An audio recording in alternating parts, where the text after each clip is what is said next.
يا أيها الذين آمنوا اتقوا الله وكونوا مع الصادقين السلام عليكم ওয়ারাহমাতুল্লাহি ওয়া বারাকাতুহু। এই আয়াতের অর্থ হলো, হে ঈমানদারগণ, তোমরা আল্লাহকে ভয় করো এবং আল্লাহকে পাইতে হলে সাদিকিনদের সাথে চলো।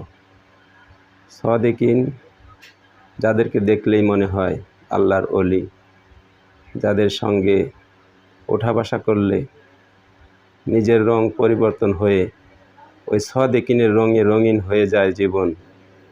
যেমন লোহা আগুনের ভিতরে যখন পোড়া দেওয়া হয়, কালো লোহা আগুনের রঙে রঙিন হয়ে লাল হয়ে যায়। তেমনিভাবে সাদিকিন আল্লাহর ওলি, আল্লাহর প্রিয় বান্দাদের সাথে চলাফেরা ওঠা বসা যদি আমরা করি, তাহলে আমাদের রঙটাও পাল্টে তাদের মতো হয়ে যাবে, আল্লাহওয়ালা হয়ে যাবে, আল্লাহর ওলিদের মতো হয়ে যাবে। এই আয়াতের ব্যাখ্যা আপনাদের যদি অন্য কোনো ব্যাখ্যা জানা থাকে তাহলে কমেন্টে জানাবেন। আসসালামু আলাইকুম ওয়া রাহমাতুল্লাহি ওয়া বারাকাতুহু।